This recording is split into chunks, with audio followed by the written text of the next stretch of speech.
ফাল্গুনী পূর্ণিমা উপলক্ষে ভগবান শ্রীকৃষ্ণের দোল উৎসব প্রতি বছরের মতো এবছরও আয়োজন হয়েছে এই আশাশ্বনী প্রণাম মঠের পক্ষ থেকে।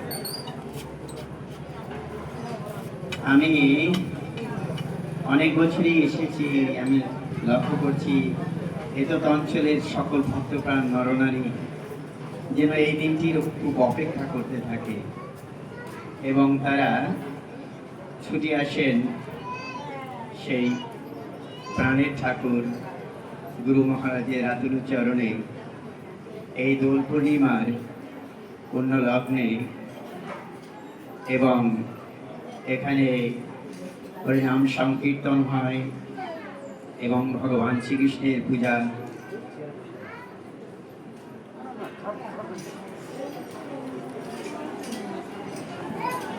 হয় এবং ভক্তরা তাদের প্রাণের সকল ভক্তি অর্ঘ নিবেদন করে ভগবান শ্রীকৃষ্ণের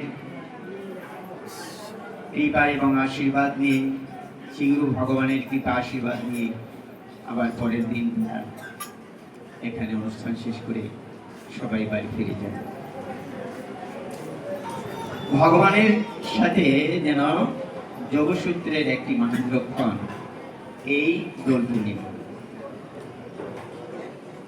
ভক্ত এবং ভগবানের মিলন উৎসব। তাই এতক্ষণ একটি ভজন হচ্ছিল, আমরা সবাই তন্ময়ভাবে শুনছিলাম।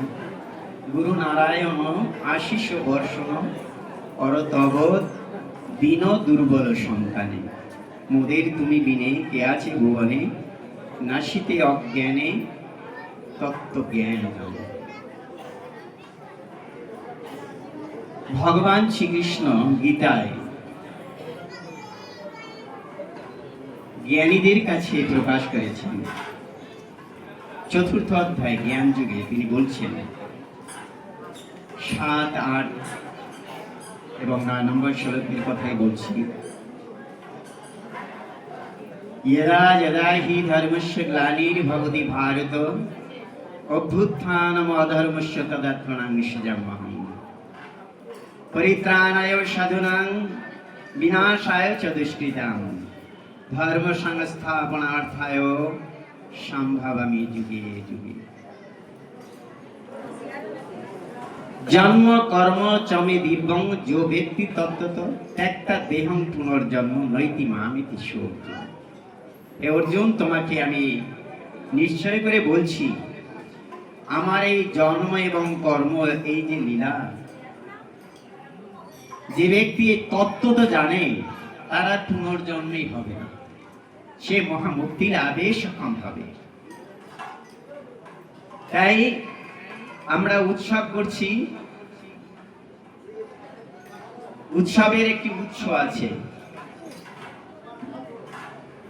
উৎসব বুঝে আমরা নিতে পারলে, তার তত্ত্ব জানতে পারলে অনুষ্ঠান হয় প্রাণবন্ত,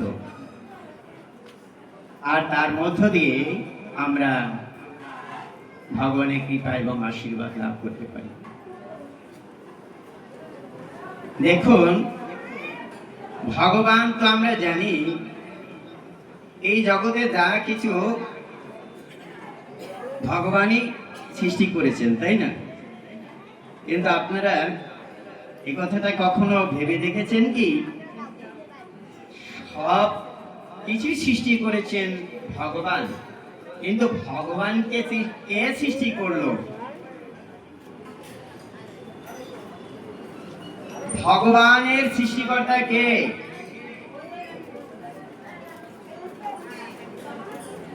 সেখানেই ভগবান বলছেন, ভক্ত আমার মাতা পিতা, ভক্ত আমার প্রাণ, ভক্তির কারণে আসে ভুবনে, ভক্তদের করি পরিত্রাণ। তাহলে এখানে আমরা বুঝতে পারি ভগবান ভক্তকে সৃষ্টি করেছেন, ভক্তকে তিনি মাতা এবং পিতা সম্বোধন করেছেন। মাতা পিতা না হলে ভগবানের জন্ম পৃথিবীতে হবে না। ভগবানের জন্ম তো দূরের কথা, কোনো মানুষ জীবজন্তুর জন্ম হবে না যদি মা আর বাবা না থাকে। আপনারা দেখেন এই সাধু সন্ন্যাসীরা আপনাদের সামনে অনেক পূজনীয়,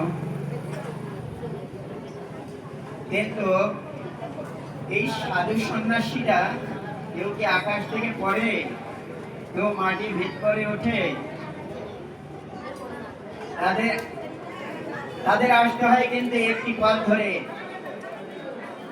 সেল গারস্থ আশ্রম। এই গারস্থ আশ্রম যদি ভালো হয়, সেখানে ওই প্রণবানন্দ, বিবেকানন্দ, রামকৃষ্ণ পরমহংসদেব, লোকনাথ বাবা এবং বেদ, বশিষ্ঠ, বাল্মীকি, সুখ, শ্রমিক, শঙ্করাচার্য, জনক, যুধিষ্ঠির, রামচন্দ্র, কৃষ্ণ, বিশ্ব, ধনঞ্জয়, একলব্য, শ্বেতকেতু, দিলীপ, দাতাকর্ণ, জিমুদ, বান, হরিশ্চন্দ্র, এই সমস্ত মহামানবের আবির্ভাব হয়। কিন্তু মাতার পিতা যদি ভালো না হয়, তাহলে এদের এই জগতে আসা সম্ভব হয় না। তাই আমাদের জন্মের পিছনেই রয়েছে আমাদের মা এবং বাবার অবদান। গুরু মহারাজের পিতা এবং মাতা যদি সাধনা না করতেন, তবে গুরু মহারাজকে আমরা পেতাম না।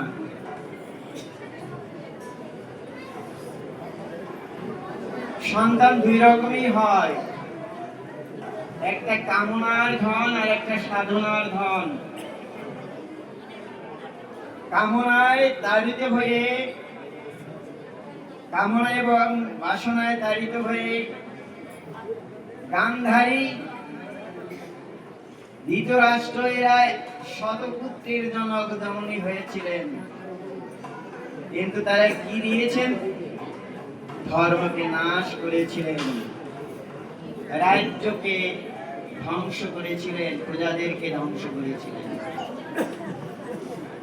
আর পঞ্চপাণ্ডব কুন্তী এবং মাদ্রী সাধনা করে দেবতারা সন্তুষ্ট হন এবং দেবতারা আশীর্বাদ স্বরূপ তাদের 5টি পুত্র সন্তান দান করেন।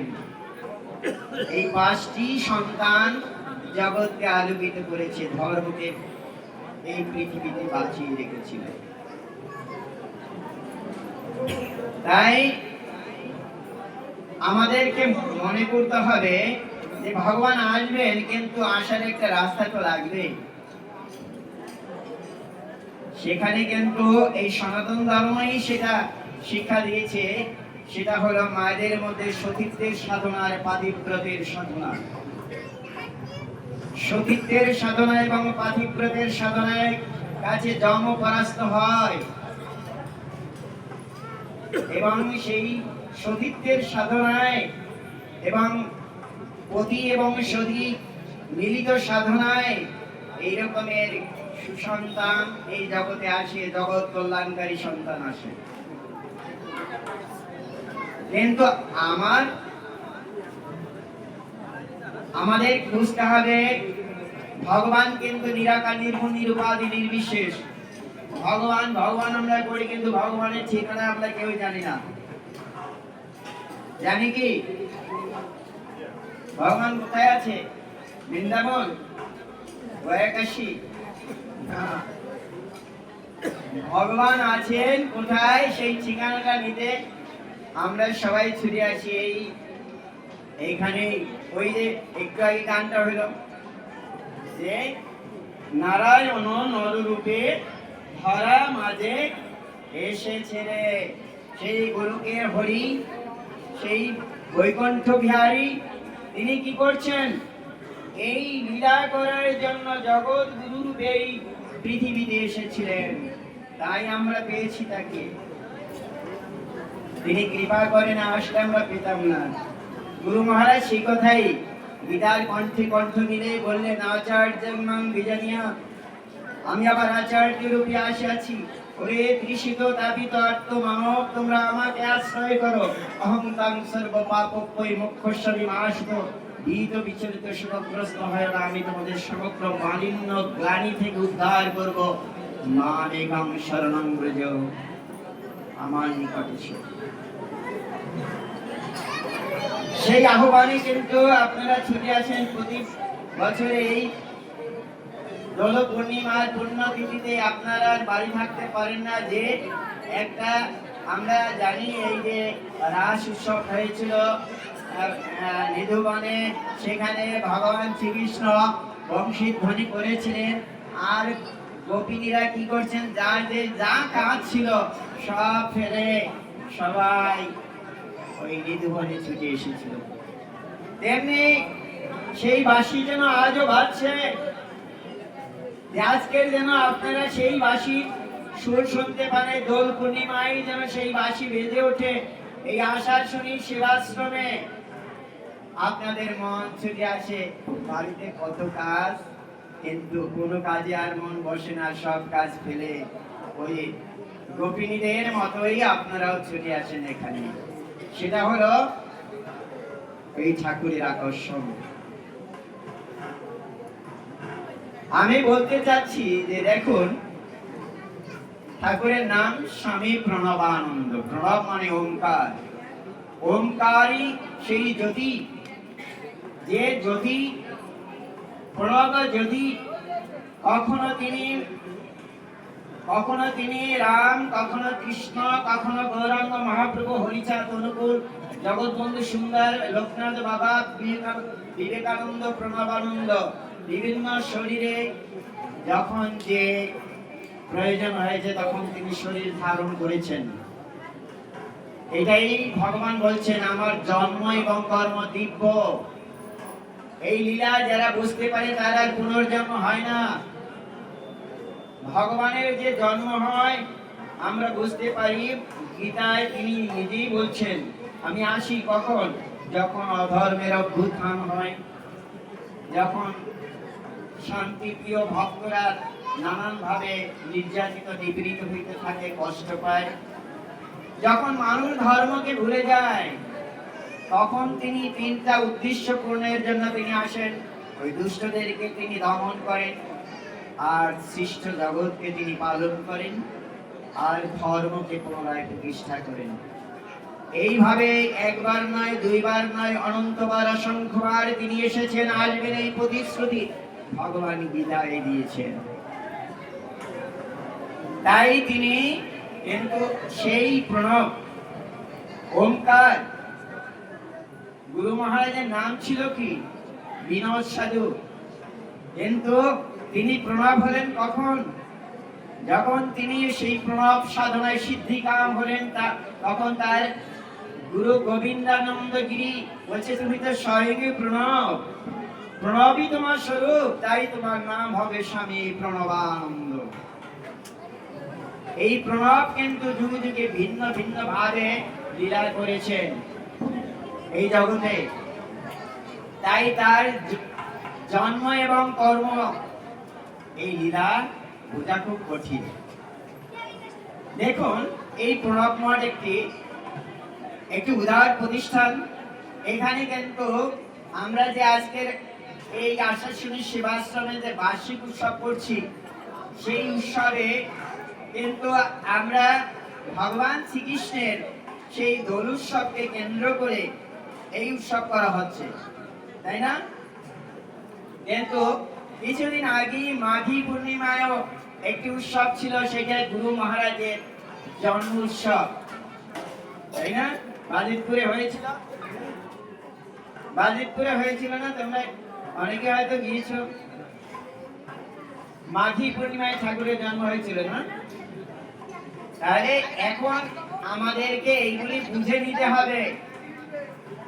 ভগবান দেখো, সেই পূর্ণ ব্রহ্ম সনাতন পুরুষ,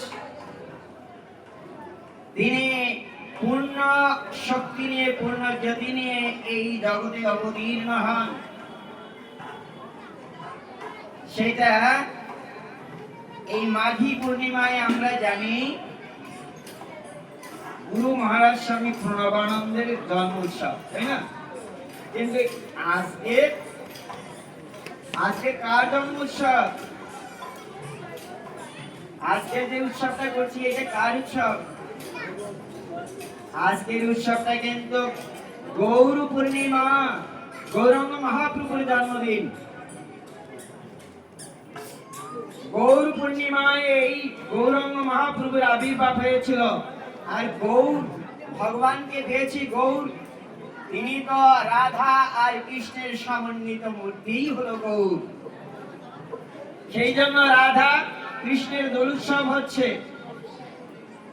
আমাদের কৃষ্টি এবং সংস্কৃতি এগুলি বুঝতে হবে। আমরা কি করছি, অনুষ্ঠান থেকে অনুভূতি লাগাতে হবে, অনুভূতিটা জীবনে লালন করতে হবে। আজকের গৌর পূর্ণিমায় সেই গৌরাঙ্গ মহাপ্রভুর জন্মদিনে দোল উৎসব, তাই না? এই যে দোল উৎসব, গৌরাঙ্গ মহাপ্রভু আমরা সেই নামে চিনি, কিন্তু গৌরাঙ্গ মহাপ্রভু যে স্বয়ং সেই প্রণবেরই আরেকটি রূপ, সেইটা হয়তো আমরা অনেকে জানি না। গৌরাঙ্গ মহাপ্রভু হল সেই প্রণবেরই আরেকটি রূপ, তাই না? আমরা এই যে বৈশাখ মাসে একটি পূর্ণিমায় উৎসব করি, সেই উৎসবটা হলো, সেই উৎসবটা কার জন্ম হয়েছিল বলতো? বৈশাখী পূর্ণিমায় গৌতম বুদ্ধ, গৌতম বুদ্ধ, বুদ্ধ শঙ্কর চৈতন্য একই প্রভাবের ভিন্ন ভিন্ন রূপ। সেই বুদ্ধ পূর্ণিমায় আমরা ওই বৈশাখ মাসে উৎসব করি না? তাহলে এখানে দেখুন, এই পূর্ণিমায় কি হয়? পূর্ণিমায় এই জগতের যে অন্ধকার, এই অন্ধকার পূর্ণ জ্যোতি নিয়ে অন্ধকারকে দূরীভূত করে দেয় পূর্ণিমার আলো। কিন্তু পূর্ণিমার আলোতে এই পৃথিবী অন্ধকার দূর হলেও ওই জগাই মাথাইর মতো পাপী হৃদয়ের অন্ধকার দূর করতে পারে না ওই আকাশের চাঁদ, পারে কি? সেই জন্য লীলা করার জন্য ভগবান এই যুগে যুগে তিনি আসেন। কখনো তিনি বুদ্ধ, কখনো শঙ্কর চৈতন্য গুরু মহারাজ, এই ভিন্ন ভিন্ন রূপেই তিনি একই প্রভাব যুগে যুগে অবতীর্ণ হন। সেই জন্যই গুরু মহারাজ আচার্য বিজনীয়, আমি আবার আচার্য রূপে আসিয়াছি। আচার্য মানে নিজ আচরি ধর্ম যিনিকে শিখায়, তিনি নিজে শিক্ষা দানের জন্য, আমাদের অজ্ঞানম্য মানুষকে জ্ঞান দানের জন্যই তিনি আচার্য রূপে এসেছিলেন স্বামী প্রণবানন্দজি মহারাজ। সেই যে গুরু মহারাজের আমরা সবাই ভক্ত, গুরু মহারাজের আমরা শ্রদ্ধা ভক্তি করি, কিন্তু এইখান থেকে আমাদের কিছু শিক্ষা নেওয়া দরকার এইটাই যে আমরা কিভাবে তার পূজা করতে পারি। বাড়ি অনেকেই হয়তো এই মঠ থেকে দীক্ষিত হয়েছেন, কিন্তু বাড়িতে তেমন কোনো আচরণ হচ্ছে না। সেই জন্য আপনাদের প্রত্যেকের বাড়ি বাড়িতে বিশেষ করে এই দায়িত্বটা মায়েরা নিলে ভালো হবে। প্রত্যেকের ঘরে ঘরে গুরুর আসন করবেন। আসন করে আপনাদের ছেলে মেয়ে, স্বামী, শ্বশুর যারা আছে, একটা নির্দিষ্ট সময়, সন্ধ্যায় আর সকালে নির্দিষ্ট সময়, আপনি 8 ঘন্টার জন্য করেন আর 1 ঘন্টার জন্য করেন বা 10 মিনিটের জন্য করেন, এইটা নির্ধারণ করতে হবে। ওই সময়টুকু আপনারা ওখানে বসে একটু গুরু বন্দনা করবেন। গুরু বন্দনা করিয়া একটু ওই কাসর ঘন্টা যা হোক ওইটা নিয়ে একটু হরগুরু শঙ্কর শিব শম্ভ, হরিনাম কৃষ্ণ নাম, যে নাম আমরা করতে পারি সেই কীর্তন করে করে একটু আরতি করতে হবে। আরতি করে একটু গুরুর প্রণাম মন্ত্র একজনে বলবেন, পিছনে সবাই সিঁড়িয়ে বলবে। আপনি পূজার আসনে বলছেন, আপনি বলবেন আগে, পিছনে অন্যরা সবাই বলবে।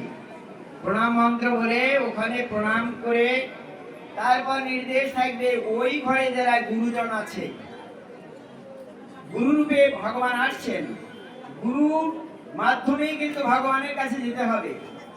তাই আপনার ঘরে যে গুরু আছে, মাতা আছে, পিতা আছে, শ্বশুর আছে, শাশুড়ি আছে, বড় ভাই, দেবর, ভাসুর যারা আছে, তাদের প্রত্যেকেই সেখানে বসে সেখানে কি করতে হবে, একটু আরতি করে আগে গুরুর ওখানে প্রণাম করে তারপরে গুরুজন যারা আছে সংসারে পরপর প্রণাম করতে হবে। বাবা এবং মা আগে করবে, পরপর তার ছেলে মেয়েও করবে। এই অনুষ্ঠানটুকু প্রত্যেকের ঘরে ঘরে প্রতিদিন, প্রতি সন্ধ্যায় এবং সকালে যে ঘরে এই গুরু পূজা হবে, অন্য পূজা আপনারা প্রত্যেক দিন করতে পারেন না, কিন্তু গুরু পূজা প্রত্যেকের ঘরে ঘরে করা উচিত। এ না করলে কিন্তু আপনার ছেলে মেয়ে, আপনি অনেক ভক্ত আছেন কিন্তু ছেলে মেয়েগুলি কিন্তু এই পথে আসবে না এবং তার দ্বারা অশান্তি হবে।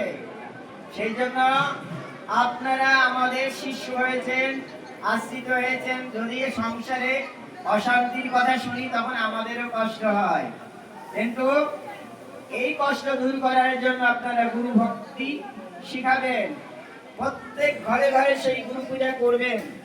তবে দেখবেন আপনাদের ঘরে গুরুর আশীর্বাদ যেখানে হয়।